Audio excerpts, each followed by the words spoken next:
All right, good morning or afternoon, depending on what period you're in. And the first thing that you need to do is you're going to need to update your binder check sheet, and we're going to label these unemployment and poverty notes.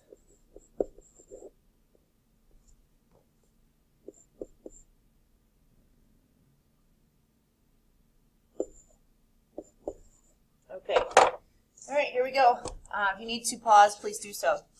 So these headlines were in the newspaper just a couple weeks ago. The economy added an average of 210,000 jobs a month in 2015. That's from the Wall Street Journal. And then also from the Wall Street Journal was that auto sales are on a tear. So that means you would think that the economy is pretty optimistic. In order to understand the causes and consequences of this number, we must examine the many facets of unemployment and employment. And the number I'm talking about is the unemployment rate. All right, and the unemployment rate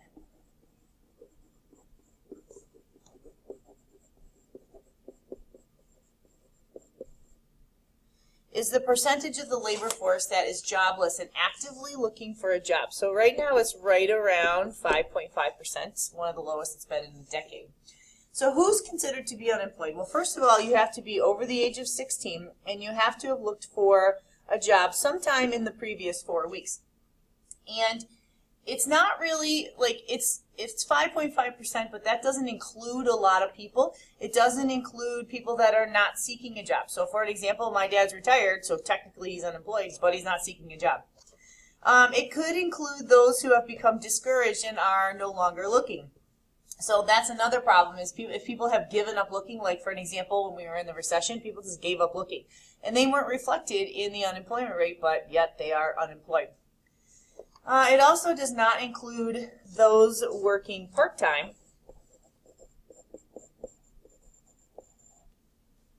when they want a full-time job, or those working below their skill level. And these two things combine to be what is called underemployed.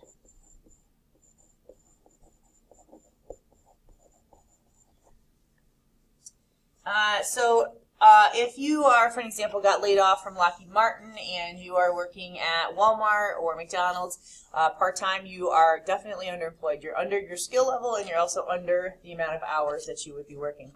Now, some economists say when we get down to right around 4% of unemployment, we're at full employment.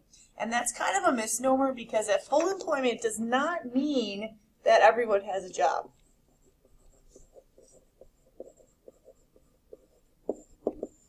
It just means that it's a level of unemployment in which none of the unemployment is caused by the business cycle.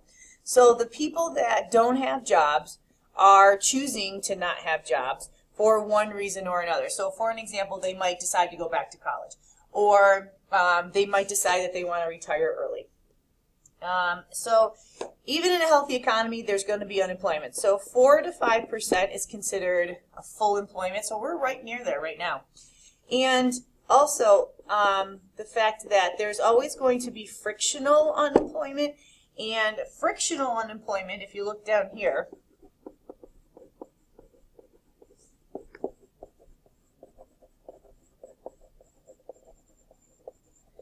is temporary unemployment experienced by people changing jobs. So for an example, if I just decide that this is not what I want to do anymore and I just up and quit my job, that's frictional unemployment. But that's not caused based on the business cycle. That's because I decided I didn't want to do my job anymore. And maybe the way you can remember this is if one of your parents just decides to up and quit their job because they're not happy or something happened, that's friction. It's going to cause friction at home, so that's frictional unemployment. All right, so unemployment that's linked to seasonal work, obviously that's seasonal unemployment. So those are the people right now that are becoming unemployed who got jobs for the holiday season. Another type of unemployment is structural unemployment.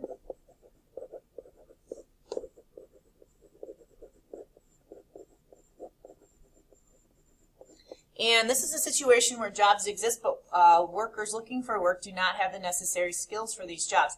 There are thousands of manufacturing jobs right now in this country that are not filled because we don't have people with the skills. It's not like you can just go from either dropping out of high school and going in there or going from high school to the manufacturing job. A lot of these manufacturing jobs now require an associate's or a bachelor's degree because of the computers that are involved in the manufacturing process. The last type of unemployment is something called cyclical unemployment.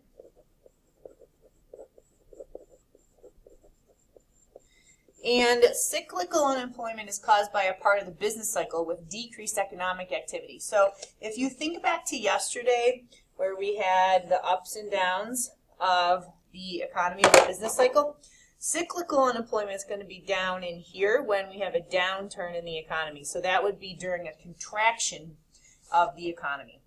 All right, so next page, let's talk about some things that unemployment can lead to. Unemployment can lead to poverty because whether you choose to quit your job or they downsized and there's you just don't have the skills anymore, that can lead to poverty. And poverty is defined as a situation where a person lacks the income and resources to achieve a minimum standard of living.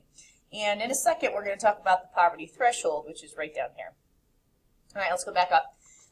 Next up is poverty rate. This can be defined as the percentage of people living in households that have incomes below the poverty threshold. So obviously during the Great Recession, we had an increase in the poverty rate. Next up, we have the poverty threshold. There are different costs of living depending on where you live in this country. Like for an example, we have a pretty low cost of living in Broome County, but if you were to go down to the city to Westchester County or Buffalo to Erie County, Monroe County, the cost of living is a lot higher there. It's not as high in Western New York as it is down in Westchester County. But all over the place, there are different costs of living. So in the 40 contiguous states in D.C., so that's all of the states other than Alaska and Hawaii, the cost of living is going to be lower because obviously it takes a lot more to get supplies to Alaska and Hawaii, so that's why the costs are going to be higher. Plus, for an example, in Hawaii, that is a high demand area for people to live. So what this is saying is if you are a single parent with a child, for example, or you are, just a couple, and you are making below $13,690, then you are what's called living in poverty because you are below the poverty threshold. So below this number, you are going to be able to get much more government assistance than if you are above that. The problem is the people that hover right around this but are above it by a couple $100, clearly not doing well financially, but they're not able to get as much assistance. All right. Next, let's talk about some income distribution. All right, so I know on yours it's black and white, but so look on mine. If you can tell that the different colors, white, Asian, black, Latino, and that's just the national average. You're going to take, if you look at this, it says percentage of people living in poverty. I'm going to ask you some questions in the EdPuzzle about this at the end, so make sure you look at this chart. Clearly, you can tell that African Americans are the highest population living in poverty, followed close by Latinos. All right, and then the lowest group living in poverty are people that determine themselves as white. And then this right here, that's the national average. Income distribution is the way that income is divided among people in the nation. So this is where you hear that argument of the 1%ers, right, versus the 99%ers. Unfortunately, none of us that are watching this EdPuzzle are in the 1%. We're all 99%ers. We're not in that 1% of America that owns, I think, 90-some-odd% of the wealth. And so obviously there is income inequality in this country and in most countries because the people that are very, very wealthy want to remain very, very wealthy, and they want government and regulation, to help them keep their money. All right, and then what are some anti-poverty programs that the government has in place? And if you look back at 1964, the LBJ, who's Lyndon Baines Johnson, issued a war on poverty. And he said, this administration today, here and now, declares unconditional war on poverty in America. And I'm going to ask you in a minute to answer a question based on that. But what are some programs that we have for people who are struggling financially? First of all, we have welfare. This is government, economic, and social programs that provide assistance to the needy. I think we also need to know that, we oftentimes look at, well, there's people that abuse that system and, all that argument that goes with it. But if you think about it, every single one of us has taken advantage of a situation, whether it's we took senior privileges when we weren't seniors, we parked where we weren't supposed to be parking. But there was just a study released in the last month or so that did a study of people that were abusing the welfare system versus people that were using loopholes in taxes to hide money, and they were abusing that system, and there's much more abuse with the taxes than there is with the welfare. All right. Now, on yours, it says food stamp program, but this is called SNAP now. Okay? And SNAP stands for Supplemental Nutrition Assistance Program. And this takes the place of the food stamp program, and it tries to help ensure that no one will go hungry. The problem is it's not that much money because grocery prices keep going up, especially if you're trying to eat healthy. All right, Social Security pays benefits to retirees, survivors, and the disabled. So you might have heard of SSI. That's that right there, Social Security Insurance. Next up is a program called Workfare. I do believe that this came into play during the Clinton administration. A program that requires welfare recipients to do some kind of work in return for their benefits. So we're trying to help people get skills that they need to enter the workforce, and it's kind of like a hand up instead of a hand out. And then the last two things that are meant to help those in poverty are medical insurances. And the one that is associated with Social Security is called Medicare, like I Care for the elderly.